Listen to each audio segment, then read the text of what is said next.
Hi, I'm Chris Wardlaw for CarGurus, and that car parked behind me is the 2016 Mazda 3, or Mazda 3.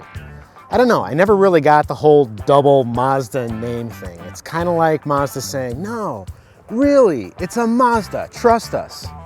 Anyway, regardless of the redundant name, I adore this car. Let's go for a drive and I'll tell you why. Now, when you want to buy a fun-to-drive small car, you've got a few choices. Obviously, there's the excellent Volkswagen GTI, and if having a good time behind the steering wheel is your number one priority, I strongly recommend that you pay the premium and just get that car. The Golf on which it's based is also pretty fun to drive, and then there's the Ford Focus, which a lot of people don't even consider because it's a Ford and because they hated the last one that they rented. But the Ford Focus is also a fairly fun car to drive when you set it up properly. Then you've got the Mazda 3, which takes a lot of what the GTI offers in terms of a more upscale and more refined appearance and construction, and combines it with some of the value that is inherent in the Focus. Now, the Mazda 3 that I'm driving is pricey. It's the Grand Touring model. It's got pretty much every option on it, including a technology package, Soul Red extra cost paint. It's got an appearance package, which is that gloss black body kit on the outside that is going to get scratched up the minute you hit a parking curb. And the price tag comes to $31,640. I know, that is staggering for this type of vehicle.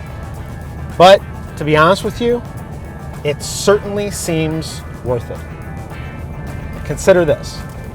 If you get an Audi A3 and you don't put any options on it at all, it's more expensive than this fully loaded test car that I'm driving right now. So I'm driving the Mazda 3S, or the Mazda 3S, however it is that you want to refer to the car. And it's got a 2.5 liter four-cylinder engine. It's making 184 horsepower. It's got a 6-speed automatic transmission with a sport driving mode and manual shifting via paddle shifters right here on the steering wheel. This engine gets plenty of power to the front wheels, and it returns decent fuel economy. But I can't help but think how awesome a turbocharger would be. And I think you're probably in agreement with me on that. And you may have noticed that at the LA Auto Show this year, Mazda introduced a new CX9 SUV that has a turbocharged 2.5 liter four-cylinder in it. You can almost bet that that's going to find its way into this car as a Mazda Speed model. Now, if I needed to summarize the Mazda 3 in a single word, that word would be supple. It conveys that level of a sense of refinement. The sensuality that this car exudes in the way that it drives, and the way that it looks, and the way that it feels is absolutely supple. Mechanically, it feels like every component has been dipped into a vat of silicone before it's been put into the car. It is a fantastic car to drive, and the level of detail that Mazda puts into the engineering is always evident. Now, while this car is always joyful to drive, it doesn't mean that it is perfect. You can always find reasons to complain about a car, and that's true of the Mazda 3, and so let's get started with that part of the video right now. It's a small car inside. I mean, it's small by small car standards. The driving position is fairly intimate and snug, and while I'm perfectly comfortable, I can't get the right mix of legroom and seat height adjustment that I prefer. Getting into the back seat for a guy my size with 33-inch inseam pants on fairly long legs is a little bit torturous. I have to be very careful about how I place my feet into the footwell. Then once I'm in, my knees and shins are snug against the front seat. I'm a guy who likes to sit in a fairly vertical position. The trunk is pretty small too. Now, Mazda says that there's 20.2 cubic feet of space behind the rear seat, but I'm not buying it because last week I was in a Mazda 3 sedan, and that's got a smaller cargo area, but it seemed roomier. So they're measuring if you pack to the glass and to the roof, and probably including some of the space that is under the rear cargo floor. Now, if you fold the rear seats down, you've got 47.1 cubic feet of space, which is pretty generous.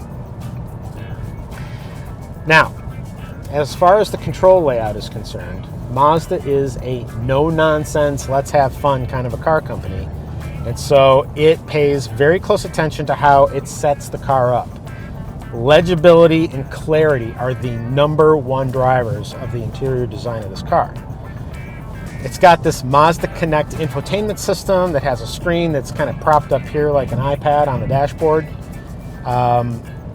It's a touch screen, but only when the car is sitting still. When you're driving the car, the touchscreen function is turned off and you have to use what's called this commander control knob, which is right down here on the center console. Now, it's kind of similar to an Audi setup in that respect. And what I like about it is that it actually works better than Audi's MMI system. Now, another thing that's important in a small car is safety, and the Mazda 3 delivers on that front as well. The federal government gives it a 5-star overall crash test rating, and the Insurance Institute for Highway Safety calls it a top safety pick. Now, additionally, Mazda Connect comes with something called an E911 services system, which means that if the car is involved in a collision and that system is activated, the airbags deploy, it'll automatically call for emergency responders to come to the scene of the accident and help you out. My test car's got the optional technology package, which includes a bunch of extra safety features. Most of them I don't feel like I'd really need. Lane departure warning, forward collision warning, but I do like me some automatic emergency braking, you know, just in case. And so if you want that on the car, you've got to get the technology package. So the Mazda 3 is a small car. Surprise, surprise, it's also small inside. If the small interior doesn't bother you, then you should definitely be shopping for a Mazda 3.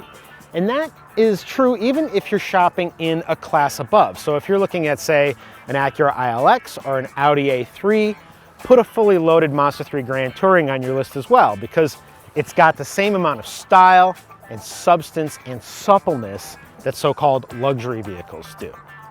For my full review of the Mazda 3, be sure to check out CarGurus.com. And if you enjoyed this review, please comment below. Don't forget to subscribe to our YouTube channel because we're putting up new videos all the time. For everybody here at CarGurus, thanks for watching.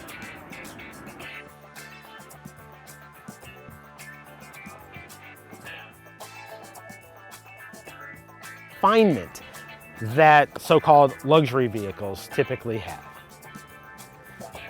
And I forgot what I have to say next.